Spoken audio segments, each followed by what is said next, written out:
Channel पर स्वागत है। आज हम डिस्कस कर रहे हैं 30 बाई 45 का पूर्वमुखी घर का प्लान। पूर्व दिशा जिस तरह भगवान सूर्यदेव उदय होते हैं वो दिशा पूर्व दिशा कहलाती है। मुख्य रूप से इस तरह के घर काफी शुभ माने जाते हैं। वास्तुशास्त्र के अनुरूप पूर्व दिशा और उत्तर दिशा सबसे शुभ मानी जाती है। इन दिशाओं में अगर वास्तु को ध्यान में रखकर पूर्ण वास्तु अनुरूप अगर आप घर का निर्माण कर लेते हैं तो आपके घर के अंदर सुख समृद्धि धन धान्य की कभी कमी नहीं रहती है। इसके विपरीत अगर आप वास्तु का ध्यान रखे बिना घर का निर्माण कर लेते हैं तो आपके घर की कलह कभी खत्म नहीं होगी।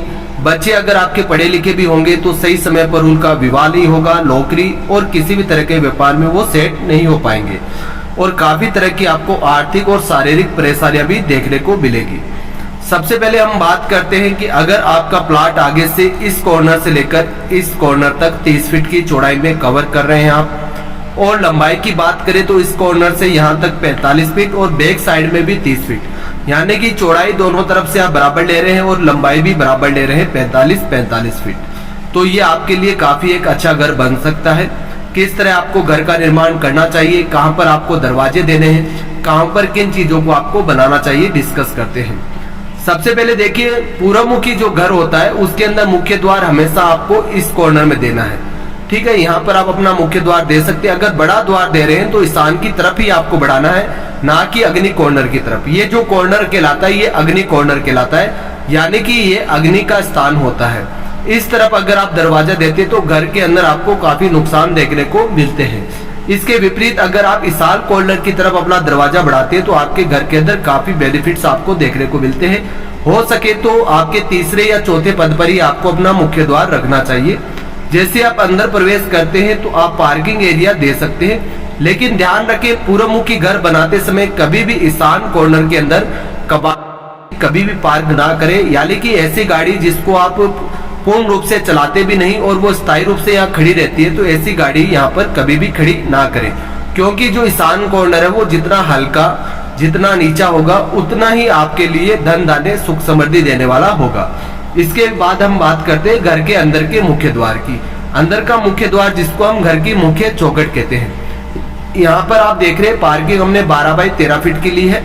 उसके बाद में घर का मुख्य द्वार अंदर का लिया जिसको घर की मुख्य चौखट कहा जाता है। जैसे आप अंदर प्रवेश करेंगे आपको घर का इस कॉर्नर से ये लेकर यहाँ तक 15 फीट 5 इंच और यहाँ से लेकर यहाँ तक 15 फीट का आपको एक होल मिलेगा, जिसको वास्तु की भाषा में ब्रह्म स्थान कहा जाता है। क्या कहा जाता है? ब्रह्म स्थान कहा जाता है। जब भी आप घर का निर्माण करें, जैसा कि आपको पीछे के वीडियो भी आपने देखे होंगे तो आपको पता है, ब्रह्म स्थान में कभी भी किसी भी तरह का निर्माण करना अनुचित होता है। अगर आप ब्रह्म स्थान को कवर कर लेते हैं या किसी भी तरह का यहाँ पर पिलर दे देते हैं तो आपके घर के अंदर शारीरिक पेट से जुड़ी समस्याएं देखने को मिलती है। अब बात करते हैं घर के किचन की। जैसा कि मैंने आपको बताया ये अग्नि कॉर्नर है, अग्नि का स्थान। तो घर के अंदर अग्नि से संबंधित जो चीज होती है वो रसोई घर यानी कि किचन होता है।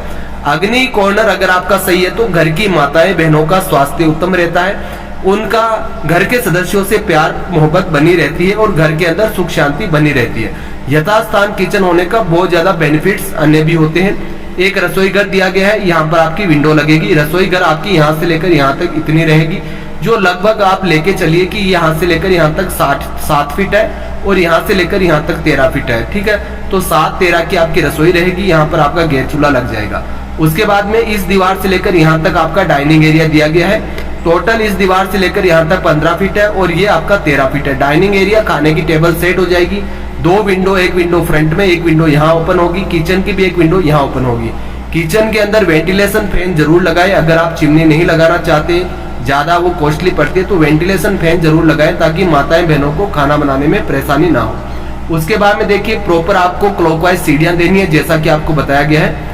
अगर आपका प्लाट का साइज इससे थोड़ा ज्यादा या थोड़ा कम है तो भी आप इस प्लान से आइडिया लेके एक बेस्ट प्लान बनवा सकते हैं, लेकिन घर का निर्माण एक अच्छे वास्तुशास्त्री से नक्शा बनवा के करें।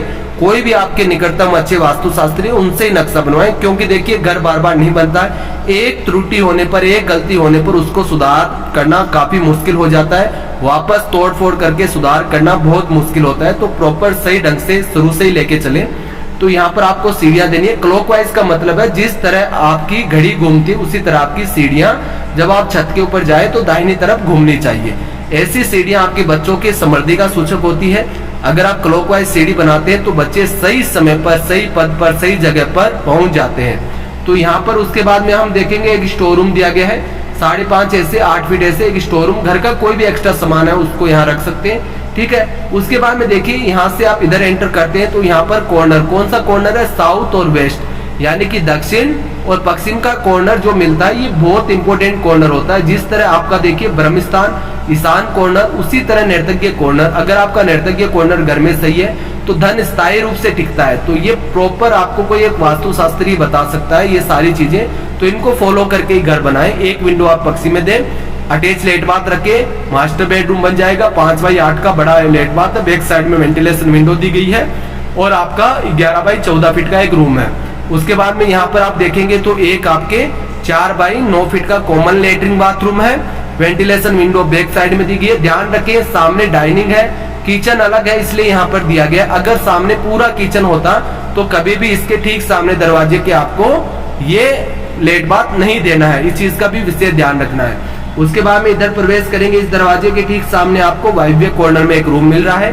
वायव्य कॉर्नर ये जो उत्तर दिशा होती है कुबेर देव की दिशा होती है, बहुत शुभ ये रूम रहेगा। 2 विंडो है और 12 फीट ऐसे और आपके 14 फीट ऐसे, तो 12x14 में एक सुंदर सा आपको रूम दिया गया है।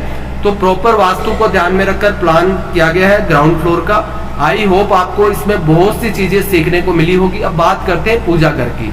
पूजा घर आपको यथास्थान दिया गया, या तो आप एकदम ईशान में रख सकते हैं या आप उत्तरी ईशान में या पूर्वी ईशान में रख सकते हैं। पूजा घर को कभी भी सीढ़ियों के नीचे, किचन के अंदर, लेटरिन बाथरूम के पास में कभी भी नहीं देना चाहिए, बहुत ज्यादा अशुभ होता है। तो प्रॉपर ध्यान रखकर, छोटी छोटी चीजों का ध्यान रखकर घर बनाइए।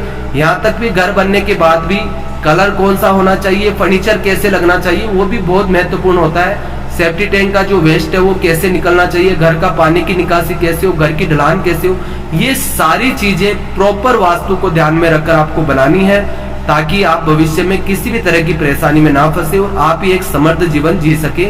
आज के लिए इतना ही। अगर आप वास्तु अनुरूप हमसे नक्शा बनवाना चाहते हैं तो हमारे व्हाट्सएप पर आप संपर्क कर सकते हैं। पेड सर्विस रहती है, पूरा कंप्यूटराइज नक्शा, एलिवेशन डिजाइन और कंप्लीट इंटीरियर तक का वर्क होता है। आज के लिए इतना ही। जय हिंद, जय श्री कृष्ण।